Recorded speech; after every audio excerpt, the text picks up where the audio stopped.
परमहंसा स्वादितचरणकमलचिन्मकरन्दाया भक्तजनमानसनिवासाया श्रीरामचन्द्राया यत्र यत्र रघुनाथकीर्तनं तत्र तत्र कृतमस्तकाञ्जलिं बाष्पवारि परिपूर्णलोचनं मारुतिं नमत राक्षसान्तकम् सीतानाथसमारम्भां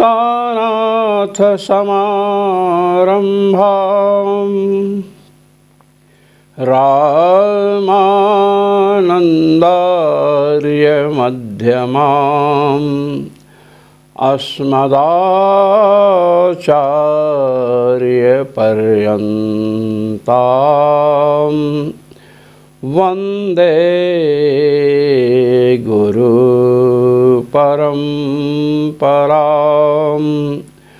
वन्दे गुरुपरम्परां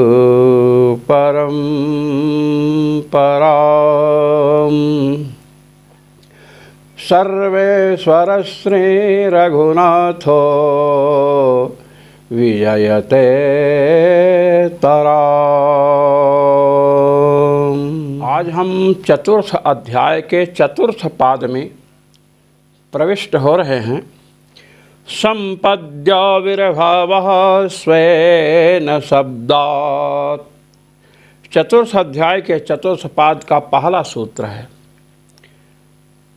आए इस सूत्र पर भगवत पाद जगतगुरु श्री स्वामी रामानंदाचार्य जी महाराज द्वारा विरचित आनंद भाष्य का आनंद लें।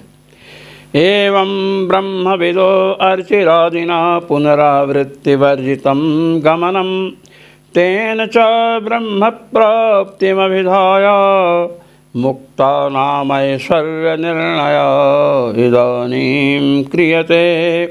कहते हैं पूर्व प्रकरण से, पूर्व के अधिकरणों से ब्रह्मवेत्ता जो भगवान का सतत स्मरण करने वाला है, उस साधक का अर्चिरादि मार्ग से गमन बतलाया गया। और वह अर्चिरादि मार्ग से जो गमन है, पुनः वहाँ से लौटना नहीं पड़ता है। अर्चिरादि मार्ग से जिस दिव्य भगवत धाम की प्राप्ति होती है, वहाँ से पुनः लौटना नहीं पड़ता है। यद्गत्वा न निवर्तन्ते तद्धम परमं मम। भगवान ने कहा, जिसको प्राप्त करके पुनः संसार में पुनरावृत्ति नहीं होती है, आगमन नहीं होता है, वही मेरा दिव्य धाम है।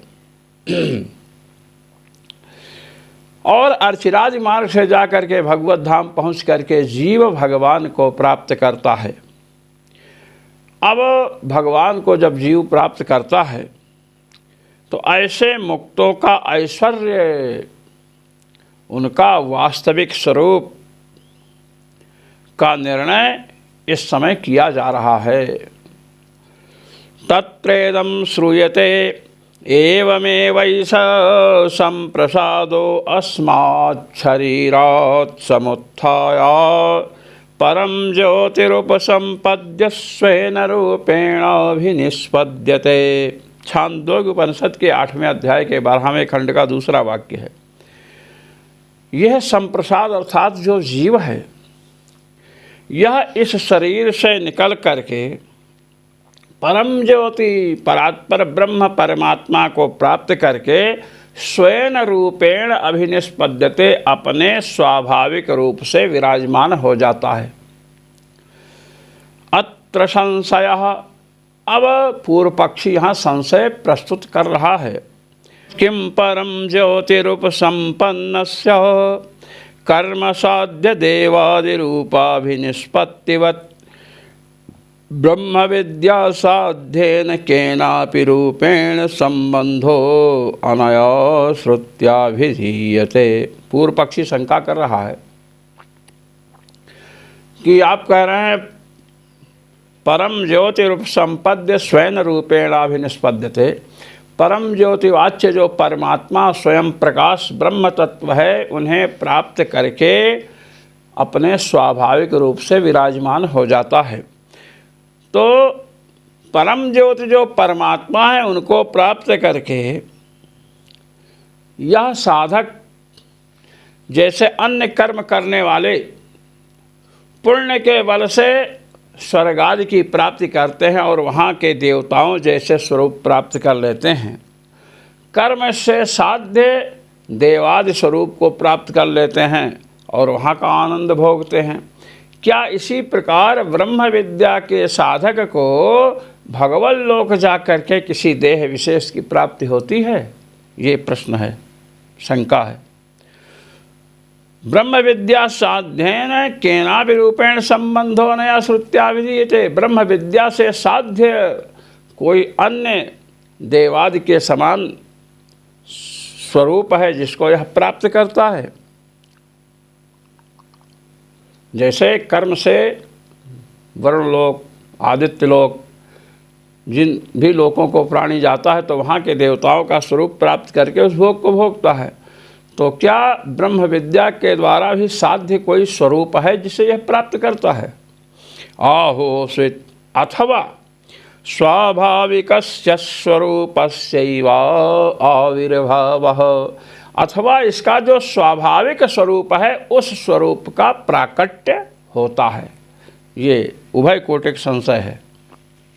इति तत्र साधनानां साध्य निष्पादकत्वदर्शनात् कर्म साध्य देवादि रूप संबंधवद् विद्या साध्येन रूपेण संबंध एव इति प्राप्ते विधीयते संपद्याविर्भाव इति। कहते हैं कि देखिए, साधनानां साध्य निष्पादकत्व दर्शनात्, जितने भी साधन हैं उन साधनों के द्वारा किसी न किसी साध्य स्वरूप की सिद्धि होती है। जैसे दंड है, चक्र है,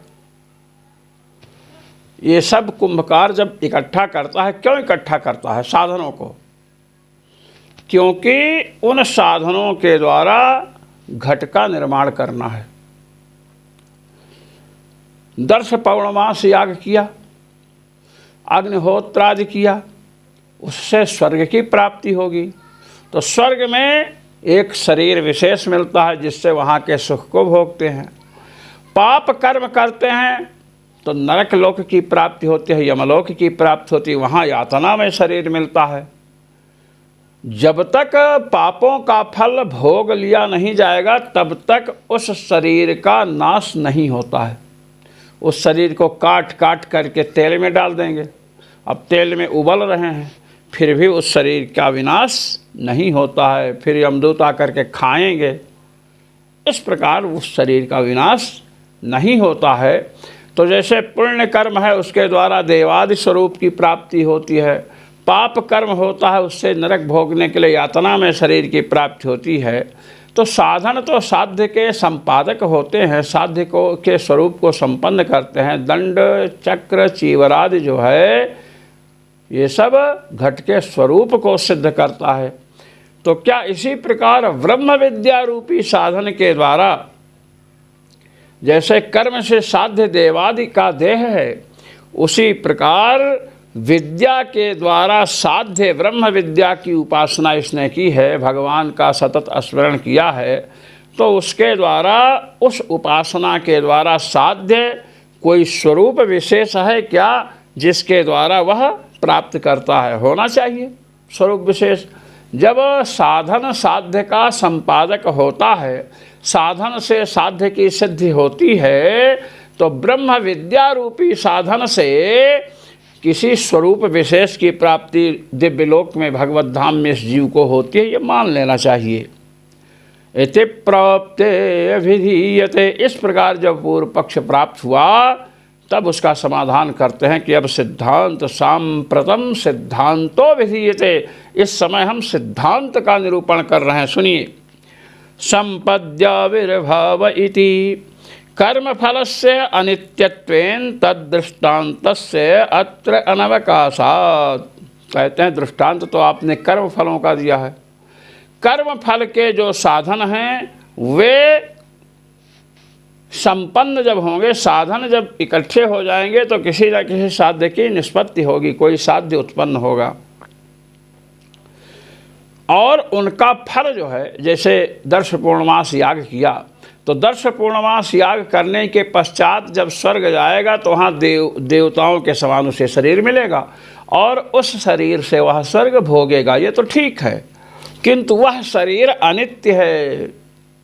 जब स्वर्ग फल समाप्त होगा तो शरीर छोड़ना पड़ेगा। और क्षीणे पुण्य मर्त्य लोकम विसंति, पुण्य क्षीण हुआ तो फिर मृत्यु लोक में आना पड़ेगा। तो अनित्य फल को दृष्टांत आपने बनाया है। साधनों के द्वारा संपन्न होने वाला फल क्या है? अनित्य है। उसका आपने दृष्टांत बनाया है, वो आप दृष्टांत यहाँ बना करके प्रस्तुत नहीं कर सकते हैं। क्यों? अत्र तु उपासन रूप विद्या कर्म रूपा विद्या तिरोहितस्य आत्मस्वरूपस्य तिरोधान निवृत्त्या स्वाभाविक रूपस्य आविर्भावो भवति। कहते हैं प्रकृत प्रकरण में जो बात बतलाई जा रही है, उपासना रूपी ब्रह्म विद्या से क्या होता है कि कर्म रूपिणी अविद्या से जो आत्मा का स्वरूप तिरोहित हो गया था, आवृत हो गया था, उस तिरोधान की निवृत्ति होती है ब्रह्म विद्या से और स्वाभाविक रूप का आविर्भाव भगवान को प्राप्त करके इसका हो जाता है। अतोयम प्रत्यगात्मा अस्मात् शरीरात् समुत्थाय परम ज्योतिरुपसंपद्य अविद्यातिरोधन विरहितं स्वाभाविक स्वरूपाविर्भावरूपं विद्या फलं प्राप्नोति न त्वपूर्वकारोत्पत्ति रूपम।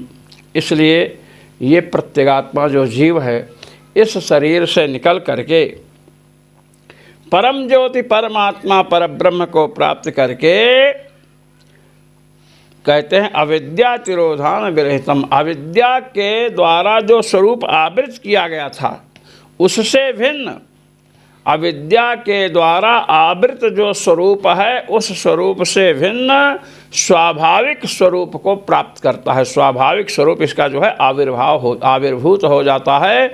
पहले इसका स्वाभाविक स्वरूप कर्म रूपिणी अविद्या से आवृत था, ढका हुआ था, और जब अर्चिराज मार्ग से साधक भगवान के धाम पहुंचा तो भगवान के समीप जब पहुंचता है तो महाराज अविद्या से जो तिरोहित स्वरूप था वह उस अविद्या का पूर्णतया विनाश हो जाता है और इसके स्वाभाविक स्वरूप का आविर्भाव होता है। ये न तो अपूर्वाकारोत्पत्ति रूपम। और जो आपने दृष्टांत दिया था कि जितने साधन हैं, दर्श पूर्णमास याग है, अग्निहोत्र है, घट के साधन जो हैं दंड चक्र आदि हैं, तो उन साधनों से साध्य की निष्पत्ति जैसे होती है वैसे ही जैसे दर्श पूर्णमास याग से एक अपूर्व शरीर की प्राप्ति होती है जिससे वह स्वर्ग सुख भोगता है, वैसे ही ब्रह्म विद्या रूपी साधन से यह किसी स्वरूप विशेष को प्राप्त होता होगा। ये जो आपने संख्या की थी उसके लिए कह रहे हैं न त्वपूर्व कारोत्पत्ति रूपम। अपूर्व कोई विलक्षण आकार की उत्पत्ति हो जाती हो भगवत धाम में पहुँच करके, ऐसी बात नहीं है। कह कुतः, कह क्यों? कहते स्वेर शब्दात् संपद्याविर्भावः स्वेन शब्दात्। इस सूत्र का जो स्वेन शब्दात् है इस अंश को ले रहे हैं। कहते हैं स्वेन रूपेण अभिनिष्पद्यते। यह वाक्य है छांदोग्य उपनिषद का। अपने स्वरूप में अपने स्वरूप को प्राप्त कर लेता है। स्वेन रूपेण अभिनिष्पद्यते, अभिनिष्पन्नो भव। स्वेन रूपेण अभिनिष्पन्नो भव, अपने स्वाभाविक रूप से संपन्न हो जाता है। इति रूप विशेषणेन स्वेन इति कथनेन आगंतुक रूप परिग्रहस्य वा व्यावर्तनात्। कहते हैं स्वयं रूपेण अभिनिष्पद्यते, अपने रूप से, अपने सहज स्वरूप से विराजमान होता, ये बात कही गई। यहाँ पर रूप का विशेषण स्वयं रूपेण अभिनिष्पद्यते होता तो कहते कोई देह विशेष की प्राप्ति होती है, कोई स्वरूप विशेष की प्राप्ति हो जाती है, किंतु ऐसी बात नहीं। स्वयं रूपेण, इसका जो स्वरूप है, इसका जो सहज रूप है, उस रूप से संपन्न हो जाता है। स्वयं इस रूपेण का, स्वयं रूपेण अपने किसी रूप से कहते तब तो कोई भी रूप की कल्पना करते, किंतु स्वयं रूपेण माने अपने सहज रूप से, तो स्वरूप का विशेषण स्वयं है, इसलिए अन्य रूप से नहीं, अपने सहज रूप से विराजमान होता है। आगंतुक कोई रूप हो उसका परिग्रह करे, उसको ग्रहण करे, ऐसी बात नहीं है। आगंतुक रूप का व्यावर्तन कर दिया गया, निराश कर दिया गया उसका। ननु स्वरूपस्य नित्य प्राप्तत्वात् कह पुनः पूर्वावस्था तो विशेषो येन उपसंपद्य स्वेन रूपेणाभिनिष्पद्यते इति वचनम सार्थकम स्यादित्यत्राह। कहते हैं स्वरूप तो अपना नित्य प्राप्त है। अहम से जो बोध्य है, अहम गच्छामि, अहम खादामि, मैं जा रहा हूँ, मैं खा रहा हूँ, तो अहम जो प्रतीत होती है, यही तो अपना स्वरूप है। अब अहम से एक नास्तिक महामूढ़ व्यक्ति अहम से शरीर को समझता है। जो विचारक हैं वे समझते हैं कि अहम पदवाच्य शरीर नहीं है। यदि अहम पदवाच्य यह शरीर होता तो स्वप्नावस्था में अहमर्थ तो रहता है, आप रहते हैं ना स्वप्नावस्था में, किंतु ये शरीर तो नहीं रहता है। तो अहम पदवाच्य कैसे है? ये अहम पदवाच्य तो वहाँ पर विराजमान है स्वप्नावस्था में, तो ये शरीर अहम पदवाच्य नहीं हो सकता है।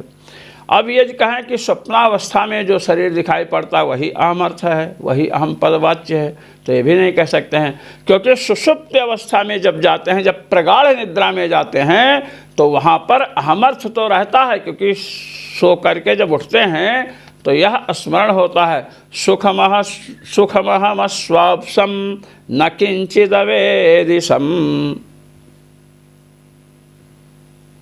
कहते मैं सुख से सोया था, कुछ पता नहीं चला, बड़ी गहरी नींद आई। तो आपको सुख का अनुभव तो हो, स्मरण तो होता है। तो स्मरण तो उसी वस्तु का होता है जिसका हम अनुभव कर चुके हैं। यदि हमने अनुभव ही नहीं किया तो स्मरण कैसे करेंगे? तो सुख का अनुभव तो आपने सुषुप्त अवस्था में किया है, प्रगाढ़ निद्रा काल में किया है, किंतु उस समय ना तो ये स्थूल शरीर था, ना आपके स्वप्नावस्था वाला शरीर था। इसलिए अहमर्थ न तो स्थूल शरीर है, न सूक्ष्म शरीर है, अपितु जो सुषुप्त अवस्था में सुख का अनुभव किया है वही अहमर्थ है, ये बता रहे हैं। वह तो अहमर्थ नित्य प्राप्त है, चाहे जागृत में रहें, चाहे स्वप्न में रहें, चाहे सुषुप्ति में रहें, सर्वत्र अहमर्थ अनुस्यूत है, तो नित्य प्राप्त है। कह पुनः अवस्था पूर्वावस्था तो विशेषः, इस अहमर्थ की जो अवस्था है उससे विशेष क्या है उसमें, जिसको परमात्मा को प्राप्त करके यह प्राप्त करता है, जिसका बोधक स्वयं रूपेण अभिनिष्पद्यते, यह वचन सार्थक हो। ऐसी आशंका जब हुई तब जाकर के सूत्र आया मुक्तः प्रतिज्ञानात्। ऐसी जब आशंका हुई तब सूत्र आया मुक्तः प्रतिज्ञानात्। चतुर्थ अध्याय के चतुर्थ पाद का दूसरा सूत्र है। स्वेन रूपेणाभिनिष्पद्यते इत्यनेन कर्म संबंध तत्कृत देहादि सर्वानर्थ विनिर्मुक्तः स्वाभाविकेन रूपेण समवस्थितो उच्यते। के स्वयं रूपेणाभिनिष्पद्यते, इसका हम सरल अर्थ बतला रहे हैं जो आपके समझ में आ जाए। स्वयं रूपेणाभिनिष्पद्यते, इसके द्वारा बताया जा रहा है कि कर्म का जो संबंध है, जीवात्मा ने पुण्य और पाप रूपी कर्म किया है, तो कर्मों का जो संबंध है और कर्मों के कारण जो देहादि की प्राप्ति होती है, कर्म करेंगे तो मनुष्य देह, पशु देह, देवदेह की प्राप्ति होती है और फिर उनसे सुख या दुख भोगता है। तो कहते हैं कर्म संबंध और कर्मों के द्वारा किए गए देह आदि जितने भी अनर्थ हैं उनसे यह विनिर्मुक्त हो जाता है। कर्मों के संबंध से भी छूट जाता है और कर्मों से प्राप्त देह, सुख, दुख इत्यादि संपूर्ण द्वंद्वों से यह मुक्त हो जाता है पूर्णतया। स्वाभाविकेन रूपेण समवस्थितः उच्यते, अपने स्वाभाविक रूप से आनंद स्वरूप से स्थित हो जाता है। यही स्वेन रूपेणाभिनिष्पद्यते का तात्पर्य है। कहे पहले क्या था यह बतलाएं। आप कह रहे थे पूर्व स्वरूप नित्य प्राप्त है, तो पूर्व अवस्था से इसमें क्या भेद आ जाता है, उस पर हम उत्तर दे रहे हैं। पूर्वं तु अवस्था त्रय कलुषितः संसारी चेति विशेषः। पूर्व में जागृत, स्वप्न, सुषुप्त इन तीनों अवस्थाओं से ग्रस्त था। जागृत अवस्था में देह का अभिमान, स्थूल देह का अभिमान, स्वप्नावस्था में जो मनोमय शरीर एक मिला है उसका अभिमान, और सुषुप्त अवस्था में सुख का तो अनुभव करता है किंतु अब अज्ञान वहाँ रहता है। इसलिए कहता ना सुखमहम अस्वाप्सम न किंचिद वेदसम। जागने के बाद कहता सुख से सोया था, कुछ नहीं जाना। तो इससे अज्ञान का ही तो स्मरण दिला रहे हैं ये। तो कहते हैं पूर्व में तीनों अवस्थाओं से कलुषित था और संसारी था, अर्थात संसार में संचरण करने वाला था। जागृत अवस्था में घर में है, फिर जाकर मकान, दुकान में, खेत खलिहान में। यही विशेष बात है। पहले ये अवस्था थी, अब तो सहज आनंद स्वरूप से विराजमान है। कर्म रूपा विद्या कृतम यदात्मस्वरूपस्य तिरोधारम तन्निवृत्तिपूर्वकम यह स्वाभाविक स्वरूपस्याविर्भावः सह स्वेन रूपेणाभिनिष्पद्यते इति वाक्य विषयः। कहते सुनिए, कर्म रूपी जो अविद्या है, अविद्या कर्म संज्ञान्या तृतीय शक्तिरिष्यते। श्री विष्णु महापुराण जो महर्षि पराशर द्वारा रचित है उसमें कहा गया कि अविद्या कर्म संज्ञान्या। अविद्या क्या है? कर्म संज्ञा। कर्म ही जो है वो क्या है? अविद्या है। और वही बता रहे हैं कर्म रूप अविद्या कृतम। कर्म रूपिणी जो अविद्या है उसके द्वारा किया गया है। क्या किया गया? आत्मस्वरूप का तिरोधान, आत्मस्वरूप को आवृत कर लिया गया। कर्म रूपिणी अविद्या के द्वारा जीव के स्वरूप को आवृत कर लिया गया। जीव का जो सहज स्वरूप था वह आवृत हो गया। अब उसकी निवृत्ति जब भगवान के समीप पहुंचता है तो उसकी पूर्णतया निवृत्ति हो जाती है और जो स्वाभाविक स्वरूप है उसका आविर्भाव हो जाता है। ऐसा है कि जिस समय विरजा नदी में स्नान करता है उस समय सूक्ष्म और कारण ये दोनों शरीर छूट जाते हैं। स्थूल शरीर तो ही छूट चुका। अब भगवान के समीप जाता है, भगवान का दर्शन करता है तो इसके सहज स्वरूप का प्रकाश होता है, आविर्भाव होता है। और अविद्या का संबंध तो विरजा नदी में ही छूट गया था। विरजा नदी भगवान के दिव्य धाम की समीपवर्तिनी नदी है। कहते हैं यही स्वेन रूपेणाभिनिष्पद्यते का अभिप्राय है, वाक्य का विषय है। कुतश्चैतद्विज्ञायते तत्राह प्रतिज्ञानात्। कि ये बात आप कैसे समझ रहे हैं कि ये सब होता है? कहते सुनिए, प्रतिज्ञानात्, प्रतिज्ञा की गई औपनिषद प्रतिज्ञा है। ये है या आत्मा अपहत पापमा विजरः। छांदोग्य उपनिषद के 8वें अध्याय के 7वें खंड का पहला वाक्य है। इति प्रकृत्या सोन्वेष्टव्यः सविजिज्ञासितव्यः इत्यनेन अविद्या संबंधकृत जरा मृत्यु शोकादि सकल दोष विनिर्मुक्तस्यात्मनो अनवेष्टव्यत्वं विजिज्ञासितव्यत्वं चाभिधाय। कहते देखिए, छांदोग्य उपनिषद के 8वें अध्याय के 7वें खंड का पहला वाक्य है, यह आत्मा अपहत पापमा, जो आत्मा है वह अपहत पापमा है, पुण्य और पाप से विनिर्मुक्त है। विजरह विगता जरा यस्मात् सा विजरह, उसको जरावस्था बुढ़ापा उसे नहीं आती है। इत्यादि विशोक है, विमृत्यु है, मृत्यु से परे है, भूख प्यास से परे है, सत्य काम है, सत्य संकल्प है। इस प्रकार जब बतलाया, अब उसके बाद कहा सोनवेष्टव्य सविजिज्ञासितव्य, ऐसे आत्म तत्व का अन्वेषण करना चाहिए, उसी की जिज्ञासा करनी चाहिए। ऐसे आत्मस्वरूप को बताया गया।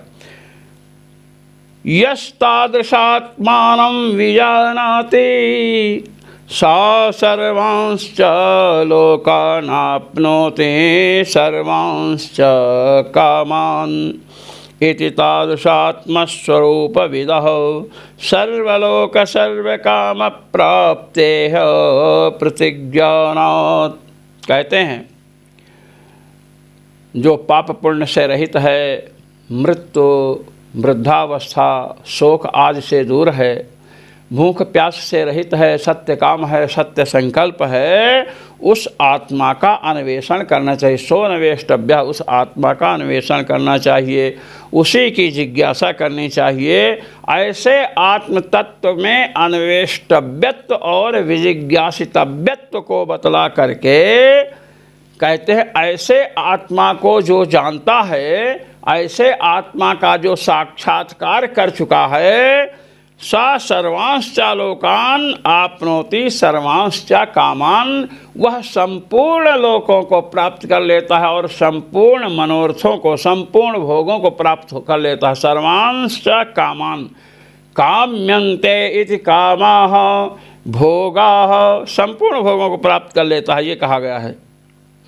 तो इस प्रकार जो औपनिषद वचन हैं, आत्मस्वरूप का निरूपण कर रहे हैं कि वह आत्मा पुण्य पाप के संपर्क से रहित है, भूख प्यास से रहित है, मृत्यु शोक और वृद्धावस्था से रहित है, सत्य काम है, सत्य संकल्प है। ऐसे आत्मा को जो प्राप्त कर लेते हैं, ऐसे आत्मा का जो साक्षात्कार कर लेते हैं, वे संपूर्ण लोकों में आ जा सकते हैं, संपूर्ण भोगों को प्राप्त कर लेते हैं। ये बतलाया गया। कहते तस्मादत्र परम ज्योतिरुपसंपद्य स्वेन रूपेणाभिनिष्पत्ति कर्म संबंध निर्मुक्ति रूपा मुक्तिरेवाभिधीयते।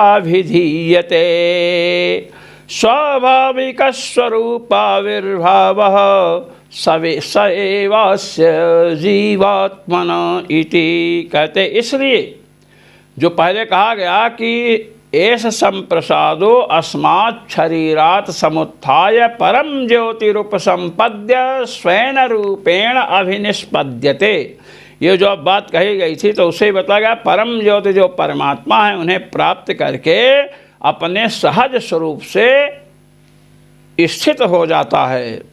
तो क्या कर्म संबंध से विनिर्मुक्ति हो जाती है।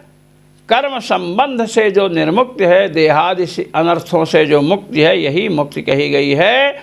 और ये क्या है, स्वाभाविक स्वरूप का आविर्भाव है जीवात्मा के, जीवात्मा के सहज स्वरूप का, स्वाभाविक सहज स्वाभाविक स्वरूप का आविर्भाव है। ये बताया गया मुक्तः प्रतिज्ञानात्, इस सूत्र से। पुनः शंका कर रहे हैं, ननु यस्य स्वेन रूपेण अभिनिष्पत्तिरुक्ता तस्य तत्स्वरूपं किं शब्दवाच्यं किं लक्षणं च इत्यपेक्षयामाह।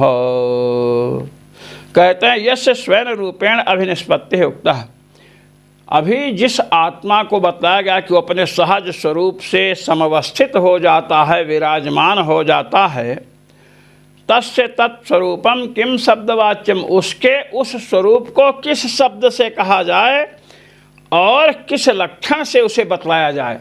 जब ऐसी अपेक्षा हुई तब सूत्र आया भगवान कृष्ण द्वैपायन द्वारा रचित आत्मा प्रकरणात्, चतुर्थ अध्याय के चतुर्थ पाद का तीसरा सूत्र है।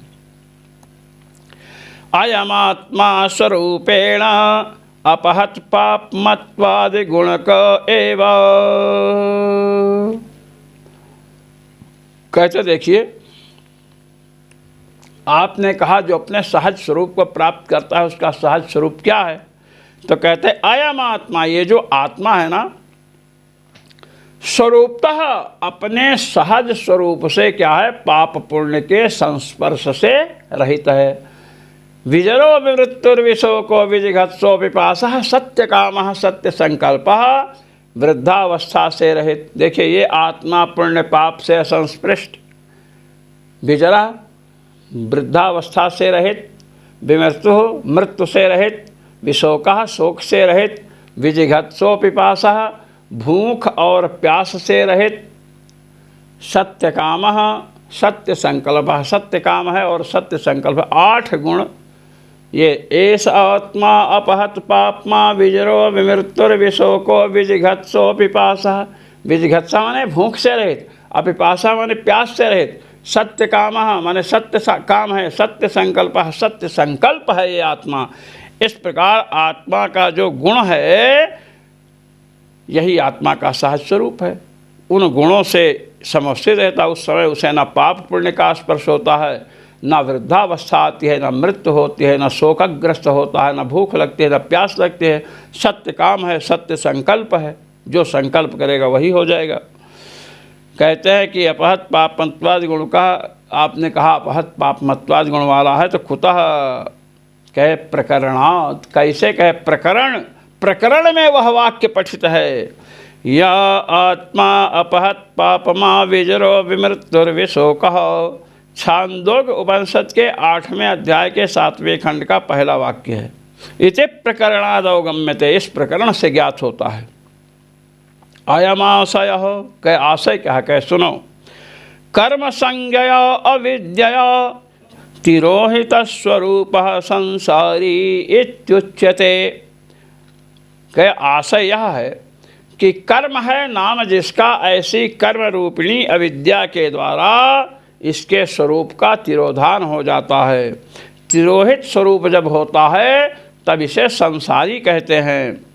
सा एव ब्रह्म विद्या अस्मात् शरीरात् समुत्थाय अर्चिरादिना परम ज्योतिरुपसंपद्य अविद्यातिरोधान निवृत्त्या आविर्भूत स्वरूपो मुक्त इत्युच्यते।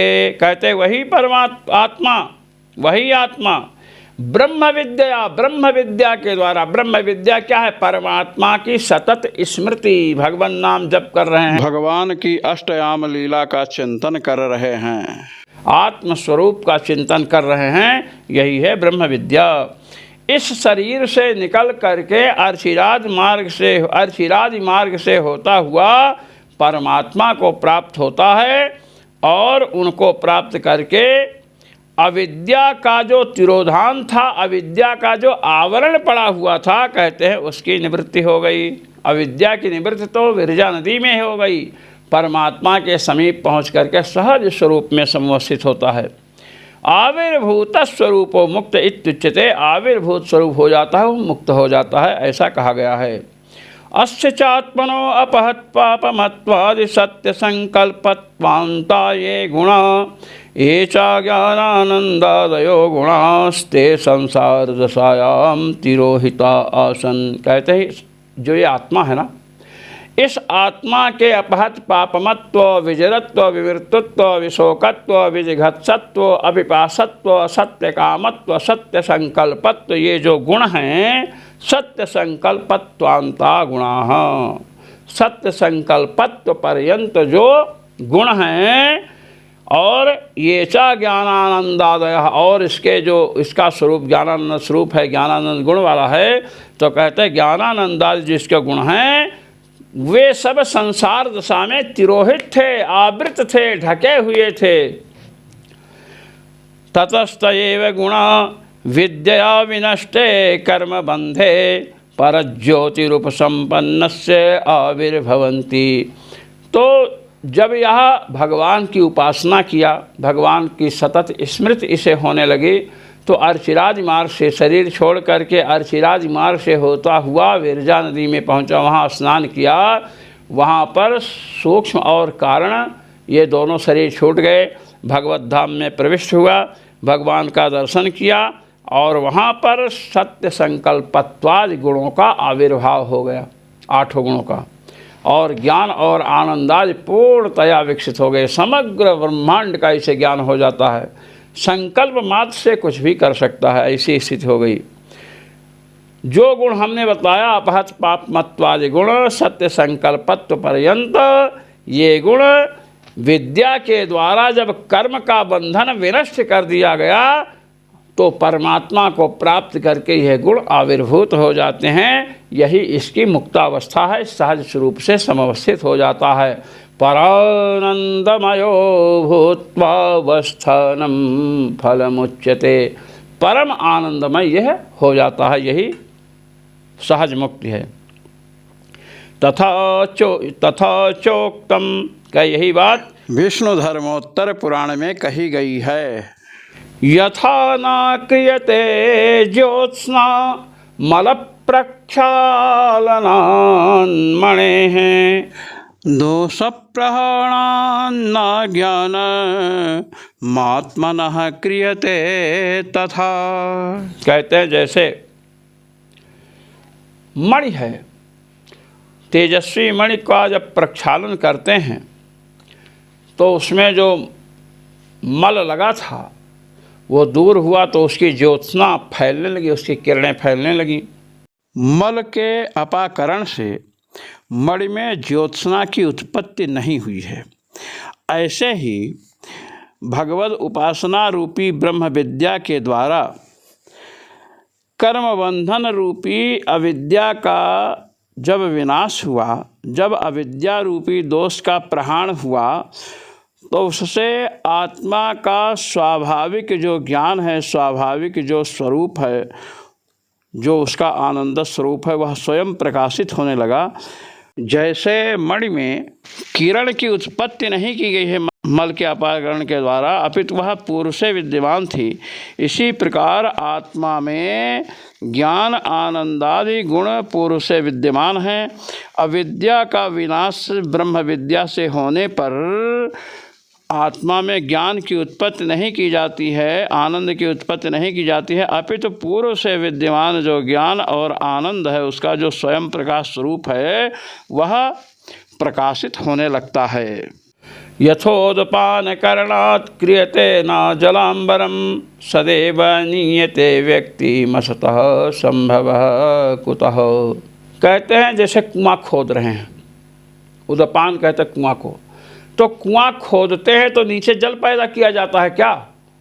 जो जल था स्वाभाविक रूप से वही ना निकला है, केवल आवरण जो मृत्तिका थी, मिट्टी थी, उसको हटाए हैं नीचे से, ऊपर से खोदते खोदते उसको हटाते गए।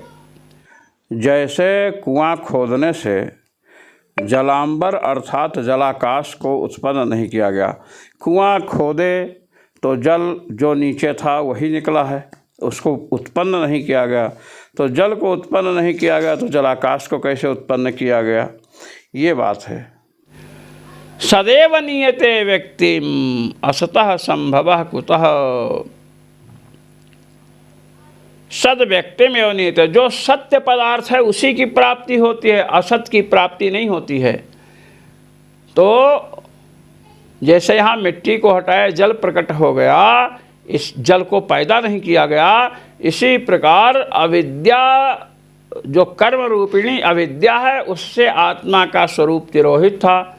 कर्म बंधन जब विनष्ट हो गया तो आत्मा का सहज स्वरूप प्रकाशित होने लगा। तथा हेय गुणध्वंसादवबोधादयो गुणाः प्रकाश्यन्ते न जन्यन्ते नित्या एवात्मनो हिते।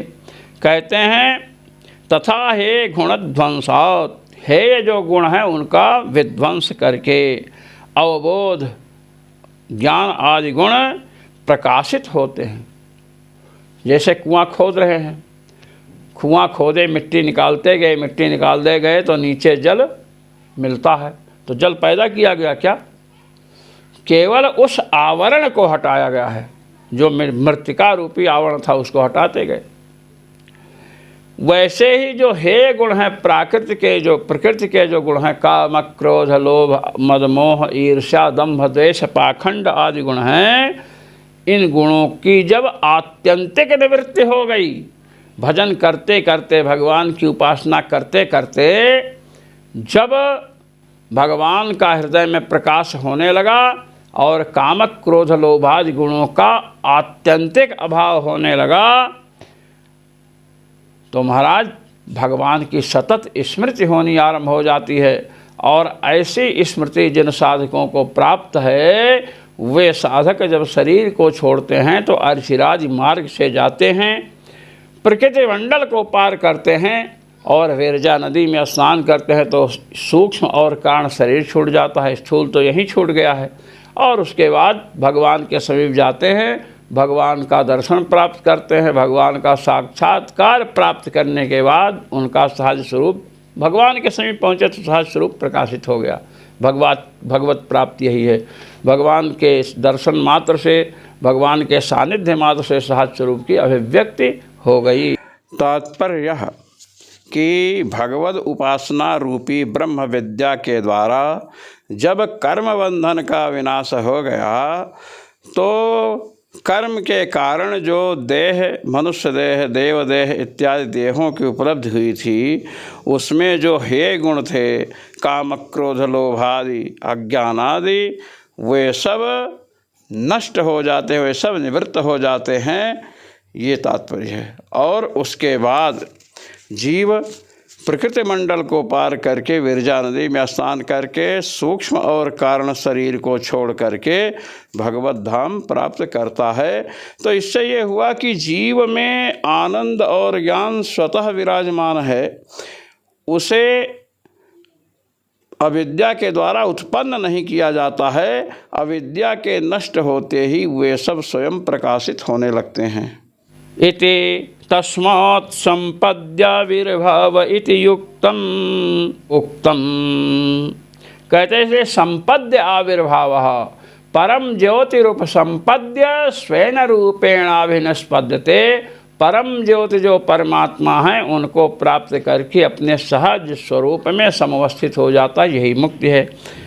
इस प्रकार सर्वेश्वर श्री रघुनाथ जी महाराज की कृपा से आज संपद्याविर्भावाधिकरण पूर्ण हुआ। जो मनीषी महानुभाव भगवत पाद जगतगुरु श्री स्वामी रामानंदाचार्य जी महाराज द्वारा विरचित आनंद भाष्य का श्रवण मनन एवं निधिध्यासन करते हैं, उन सभी मनीषी महानुभावों को अनंतानंत ब्रह्मांड नायक रघुनायक सर्वेश्वर श्री रघुनाथ जी की ओर से अनंतानंत अनुग्रह और मेरी ओर से सादर सप्रेम जय श्री राम।